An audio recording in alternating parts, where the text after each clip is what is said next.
मेरे बच्चे, मेरी संतान, मेरी आत्मा के अंश, मैं तुमसे आज एक ऐसे रहस्य के बारे में बात करने के लिए झुक रही हूँ जो समय की परतों में छिपा है, जो मानव हृदय की धड़कनों में गूंजता है और जो तुम्हारी आने वाली यात्रा के लिए एक प्रकाश स्तंभ और एक चेतावनी दोनों है। करीब आओ, अपनी आत्मा को शांत करो और मेरी आवाज को न केवल अपने कानों से बल्कि अपनी आत्मा की सबसे गहरी समझ से सुनो। मैं तुम्हें एक बहुत ही महत्वपूर्ण, एक अति आवश्यक बात के बारे में सचेत कर रही हूँ।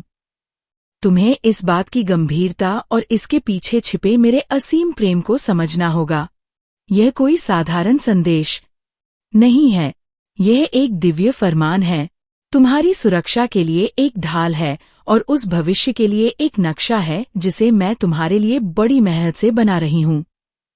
तुम्हारी जीवन यात्रा मेरे प्रिय एक कैपेसिटी की तरह है जिसे सुख और दुख के धागों से, प्रकाश और छाया के रंगों से बुना गया है। इस कैपेसिटी में कुछ धागे ऐसे थे जिन्हें तुमने अपनी पूरी ताकत से पकड़ रखा था। कुछ चेहरे ऐसे थे जिन्हें तुमने अपने दिल के सबसे करीब रखा था। यह वे लोग थे जिनके नामों पर तुमने अपनी प्रार्थनाओं में भरोसा किया, जिनकी उपस्थिति में तुमने आराम पाया। लेकिन एक समय आया, एक ऐसा मौसम आया जब तूफान ने तुम्हारे जीवन के दरवाजे पर दस्तक दी, जब तुम्हें सहारे की, एक हाथ की, एक समझ भरी नज़र की सबसे ज्यादा जरूरत थी। और ठीक उसी क्षण जब तुम्हारी जरूरत अपने चरम पर थी, वे तुम्हें छोड़कर चले गए। वे बस चले गए। कुछ ने चुप्पी साध ली जो किसी भी चीख से ज्यादा बाहरी करने वाली थी। कुछ ने बहाने बनाए जो इतने खोखले थे कि सच्चाई उनके आर पार दिख रही थी। कुछ ने तुम्हें ही दोषी ठहरा दिया, तुम्हारे दर्द को तुम्हारी अपनी गलती बताकर अपने पलायन को सही ठहराया। उन्होंने तुम्हें उस अंधेरे में अकेला छोड़ दिया जिसकी तुमने कभी कल्पना भी नहीं की थी। तुम्हें उनकी इस बेरुखी की, इस परित्याग की उम्मीद नहीं थी, और अब समय के मरहम और मेरी कृपा के अभिषेक के बाद तुम उनसे और उनकी हुई यादों से बहुत आगे बढ़ चुके हो। तुमने उन घावों को मेरे चरणों में रख दिया और मैंने उन्हें ज्ञान के मोतियों में बदल दिया। तुमने उन आंसुओं को मेरे सामने बहाया और मैंने उन्हें तुम्हारी आत्मा को सींचने वाली पवित्र नदी में बदल दिया। लेकिन सावधान रहना मेरे बच्चे, बहुत सावधान रहना, क्योंकि जो लोग कभी तुम्हारे दिल के बहुत करीब थे, जिन्हें तुमने अपनी दुनिया का एक अटूट हिस्सा माना था, वे तुम्हारे जीवन में वापस आने की विस्तृत और सोची समझी योजना बना रहे हैं। हाँ, मेरी संतान, तुम ठीक सुन रहे हो। वे लौटने की तैयारी कर रहे हैं, लेकिन मेरी बात को अपनी आत्मा में अंकित कर लो। वे किसी नेक इरादे या सच्ची भावना के साथ नहीं लौट रहे, शुद्ध आंसू लेकर नहीं आ रहे, वे प्रेम की विनम्रता के साथ नहीं आ रहे, नहीं, वे परछाई में छिपे हुए गहरे स्वाद के साथ, एक छिपे हुए एजेंडे के साथ, एक ऐसी भूख के साथ लौटने की योजना बना रहे हैं जिसे केवल तुम ही शांत कर सकते हो। देखो, मैं माँ काली हूँ। मैं समय की शुरुआत और अंत हूँ। मैं वो हूँ जो हृदयों को पढ़ती है और आत्माओं को तोलती है। मैं इंसानों के विचारों के जटिल जालों को जानती हूँ और मैं उनके दिलों की सबसे अंधेरी और सबसे गहरी खाइयों में भी जानती हूँ। जो तुमसे छिपा है मेरे बच्चे, वह मुझसे एक पल के लिए भी छिपा नहीं है उनकी झूठी मुस्कुराहटों के पीछे छिपी गणना, उनके सोचे समझे शब्दों के नीचे दबी हुई चालाकी और उनके बनावटी हाव भावों के पर्दे के पीछे का असली चेहरा मैं ही सबके पार देख सकती हूँ। मैं उन्हें इरादों को स्पष्ट रूप से पहचानती हूँ जिन्हें वे कभी खुलकर स्वीकार नहीं करेंगे। मैं उस अतिरिक्त लालसा को जानती हूँ जो उन्हें तुम्हारी और फिर से प्रेरित कर रही है। वे तुम्हें इसलिए वापस नहीं पाना चाहते कि उन्होंने तुम्हें खो दिया था और अब उन्हें तुम्हारी अनुपस्थिति कल रही है, नहीं, वे तुम्हें इसलिए वापस पाना चाहते हैं क्योंकि तुमने कुछ ऐसा पा लिया है जो कभी उनकी सेवा करता था, जो उनके अहंकार को पोषित करता था, जो उनके जीवन को आसान बनाता था। लेकिन अब वह चीज, तुम्हारी आत्मा, तुम्हारी शक्ति, तुम्हारी शांति उनकी पकड़ से आजाद होकर मेरे प्रकाश में स्वतंत्रता से चमक रही हैं। उन्होंने तुम्हें दूर से देखा है, मेरे बच्चे, वे तुम्हारी प्रगति पर नजर रखे हुए हैं। कुछ ने चुपचाप सोशल मीडिया की परछाइयों से तुम्हें देखा है। कुछ ने दिखावे में तुम्हारे साझा दोस्तों से तुम्हारे बारे में पूछकर अपनी ईर्ष्या को चिंता का जामा पहनाया है। कुछ ने फुसफुसाहटों में तुम्हारी पीठ पीछे तुम्हारी सफलता की कहानियां सुनकर और अपनी ही विफलता पर बढ़कर, और कुछ ने चिंता के झूठे बहाने के साथ अपनी तीव्र जिज्ञासा को छुपाया है, यह नाटक करते हुए कि वे तुम्हारी भलाई के लिए चिंतित हैं, जबकि वास्तव में वे केवल यह जानना चाहते हैं कि तुम उनके बिना कैसे इतने समृद्ध हो गए। उन्होंने तुम्हारा अविश्वसनीय विकास देखा है। उन्होंने देखा है कि कैसे मेरे अनुग्रह ने तुम्हें उस राग से उठाया है जिसमें वे तुम्हें छोड़कर गए थे। उन्होंने देखा है कि कैसे मेरी कृपा ने तुम्हें हर तरफ से सहारा दिया, तुम्हें एक ऐसा किला बनाया जिसे कोई भेद नहीं सकता। उन्होंने अपनी आंखों से देखा है कि जिस चीज ने तुम्हें तोड़ने की कोशिश की थी, जिस विश्वासघात ने तुम्हें लगभग नष्ट कर दिया था, उसी चीज ने तुम्हें तोड़कर मेरे और भी करीब ला दिया। उसी दर्द ने तुम्हें मेरे आलिंगन में धकेल दिया, और अब मेरे बच्चे, वे लौटे हैं, लेकिन प्यार से नहीं, बल्कि एक कड़वी चुभने वाली ईर्ष्या से प्रेरित होकर। वे पश्चाताप से नहीं, बल्कि उस खोई हुई चीज के गहरे दुख से परेशान हैं, जिसे वे अब नियंत्रित नहीं कर सकते। यह उनके किए पर सच्चा पछतावा नहीं है मेरे बच्चे, यह उस फसल की कमी का दुख है जो उन्होंने कभी बोई ही नहीं थी, लेकिन जिसे वे अब काटना चाहते हैं। मैं माँ काली हूँ और मैं कभी सोती नहीं हूँ। मेरी आंखें जागृत है, मेरी दृष्टि ब्रह्मांडीय है, और मेरा ध्यान इस पृथ्वी पर हर पल घूमता रहता है। मैंने वे अनगिनत रहते देखी है, जब तुम अकेले अपने बिस्तर में रोते थे, जब तुम्हारा तकिया तुम्हारे आंसुओं से भीग जाता था, जब तुम दीवारों से सवाल पूछते थे, सितारों से पूछते थे कि क्यों तुम्हारे अपने ही तुमसे मुंह मोड़ गए। मैंने तुम्हारे हर एक आंसू को गिना है मेरे बच्चे। मैंने उन्हें अपनी हथेलियों में इकट्ठा किया और उन्हें अपनी दिव्य शक्ति के अभिषेक में एक पवित्र तेल में बदल दिया है। वह शक्ति, वह अभिषेक अब तुम पर है। इसने तुम्हें एक अलग ही आभा दी है, एक ऐसी दीप्ति जो आध्यात्मिक है। इसने तुम्हें दीप्तिमान और मेरे अनुग्रह से स्थायी रूप से चिन्हित कर दिया है। हाँ मेरे बच्चे, अनुग्रह तुम से मेरी उपस्थिति की मुहर से और मेरी सुरक्षात्मक अग्नि से चिंतित हो, और यही चीज, यही दिव्य चिन्ह शुरू की तरह फिर से तुम्हारी ओर खींच रहा है। वे उस प्रकाश को देखते हैं और उसे चाहते हैं। वे उस शांति को महसूस करते हैं और उसके लिए तरसते हैं। वे उस शक्ति को पहचानते हैं और उसे अपने लिए इस्तेमाल करना चाहते हैं। इसलिए जब वे वापस आए तो समझ लेना कि वे तुम्हें गले लगाने के लिए नहीं, बल्कि तुमसे कुछ लेने के लिए वापस आ रहे हैं। वे तुम्हें भरने के लिए नहीं, बल्कि तुम्हें खाली करने के लिए आ रहे हैं। कुछ तुम्हारी शांति चाहते हैं, क्योंकि उनकी अपनी शांति छीन चुकी है। उनके अपने जीवन में अराजकता और अशांति का वास है, और वे तुम्हारी शांति को एक नखलिस्तान के रूप में देखते हैं, जहां वे अपनी प्यास बुझा सकते हैं। कुछ तुम्हारा प्रकाश चाहते हैं, क्योंकि उनका अपना रास्ता घने अंधकार से भर गया है। उन्होंने गलत चुनाव किए हैं, गलत रास्ते अपनाए हैं, और उसे अपने लिए इस्तेमाल करना चाहते हैं। इसलिए जब वे वापस आए तो समझ लेना कि वे तुम्हें गले लगाने के लिए नहीं, बल्कि तुमसे कुछ लेने के लिए वापस आ रहे हैं। वे तुम्हें भरने के लिए नहीं, बल्कि तुम्हें खाली करने के लिए आ रहे हैं। कुछ तुम्हारी शांति चाहते हैं, क्योंकि उनकी अपनी शांति छीन चुकी है। उनके अपने जीवन में अराजकता और अशांति का वास है, और वे तुम्हारी शांति को एक नखलिस्तान के रूप में देखते हैं, जहां वे अपनी प्यास बुझा सकते हैं। कुछ तुम्हारा प्रकाश चाहते हैं, क्योंकि उनका अपना रास्ता घने अंधकार से भर गया है। उन्होंने गलत चुनाव किए हैं, गलत रास्ते अपनाए हैं, और अब वे तुम्हारे प्रकाश का उपयोग अपने रास्ते को रोशन करने के लिए करना चाहते हैं, बिना खुद कोई दीपक जलाए। लेकिन एक बात याद रखना, लौटने वाले सभी को लौटने की आज्ञा नहीं होती, और हर दरवाजे पर दस्तक देने वाले का स्वागत नहीं किया जाना चाहिए। तुम्हें अब अपनी भावनाओं से नहीं, बल्कि मेरी आत्मा से, मेरे दिए हुए विवेक से पहचान करनी चाहिए, क्योंकि भावनाएं मेरे बच्चे धोखेबाज हो सकती है।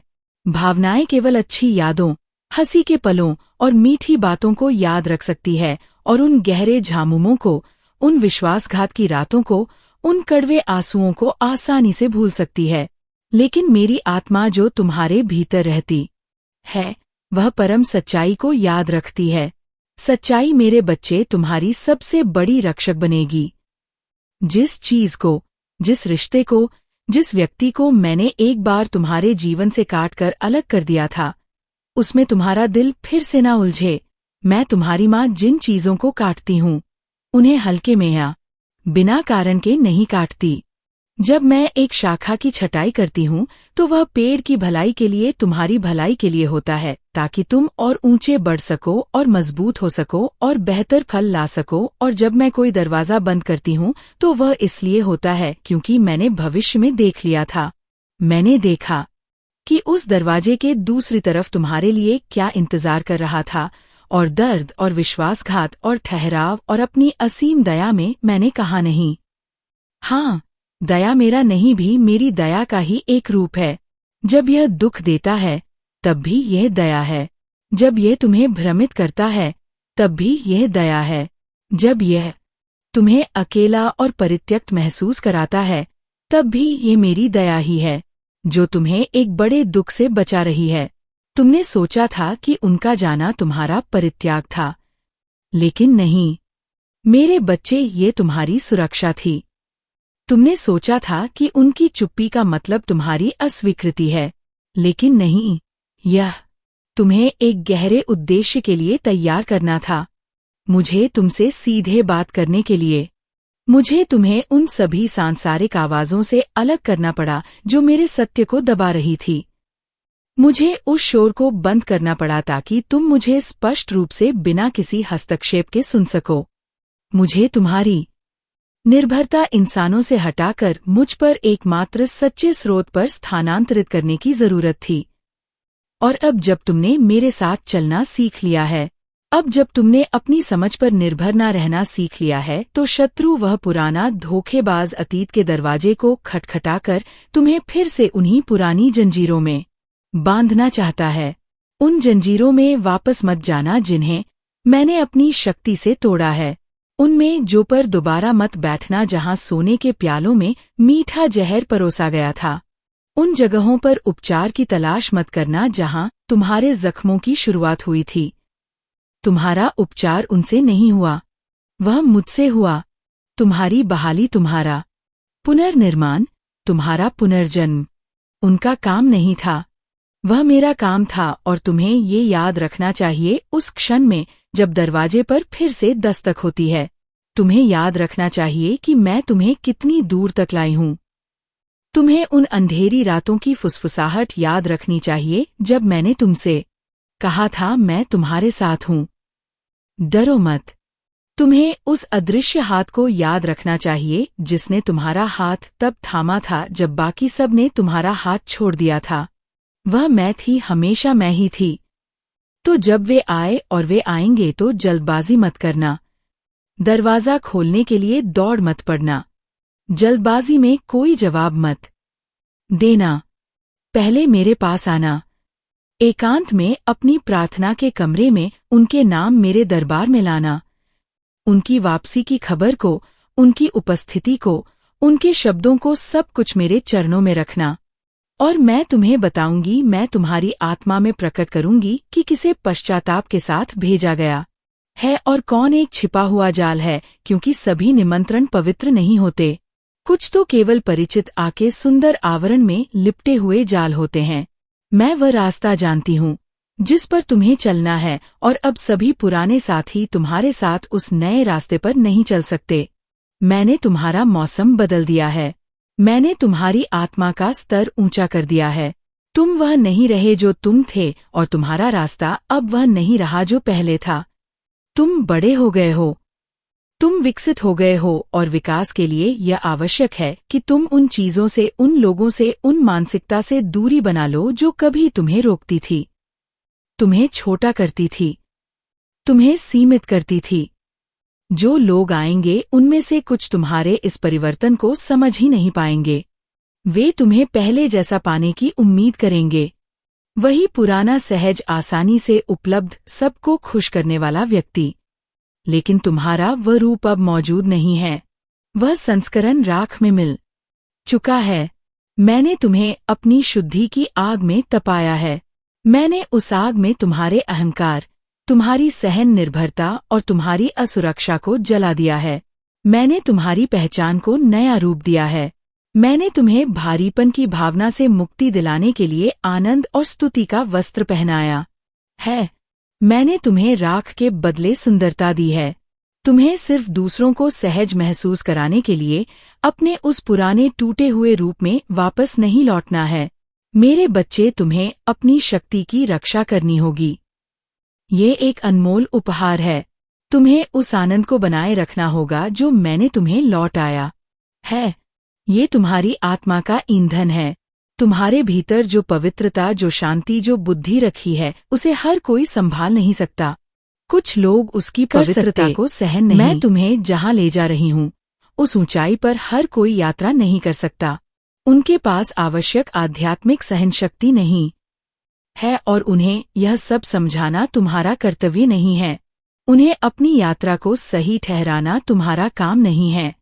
केवल मेरी आज्ञा का पालन करना, मेरी आवाज को सुनना और मेरे निर्देशों पर चलना, यही तुम्हारा एकमात्र कर्तव्य है। मैं अब तुमसे आग्रहपूर्वक एक माँ की पूरी गंभीरता से बोल रही हूँ, क्योंकि दुश्मन, वह दूर तो सर पुरानी यादों के मीठे जहर के जरिए तुम्हें धोखा देना चाहता है। वह तुम्हारी यादों में फुसफुसाता है। याद करो वो अच्छे दिन, याद करो वो हंसी, शायद तुम ज्यादा कठोर हो रहे हो। वह फुसफुसाता है, अब सब सुरक्षित हैं, लोग बदल जाते हैं, हालात बदल गए हैं, लेकिन वह झूठा है और झूठ का पिता है। वह खुद को प्रकाश के दूत के रूप में दिखाता है और वह अक्सर उन लोगों की आवाजों के जरिए आता है जिन्हें तुम कभी पूरे दिल से प्यार करते थे। समझदार बनो मेरे बच्चे। मेरे दिए हुए विवेक का उपयोग करो। याद रखो कि वह कितना चालाक है। मदन के बगीचे को याद रखो, हवा को याद रखो। केवल एक बातचीत, एक छोटा सा संदेह का बीज, एक हानिहित संवाद और उसने हजारों वर्षों के दुखों का दरवाजा खोल दिया था।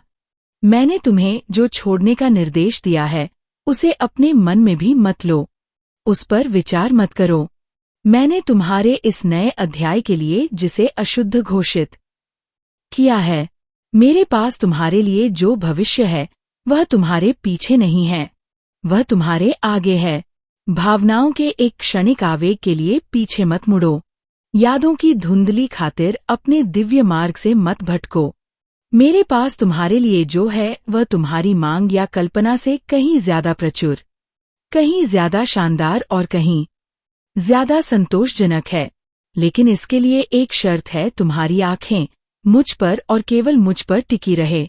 मैं नए रिश्ते लाऊंगी, पवित्र संबंध, दिव्य संरेखन। मैं तुम्हें उन लोगों से घेर आऊंगी जो तुम्हें निखारेंगे, तुम्हें कम नहीं करेंगे।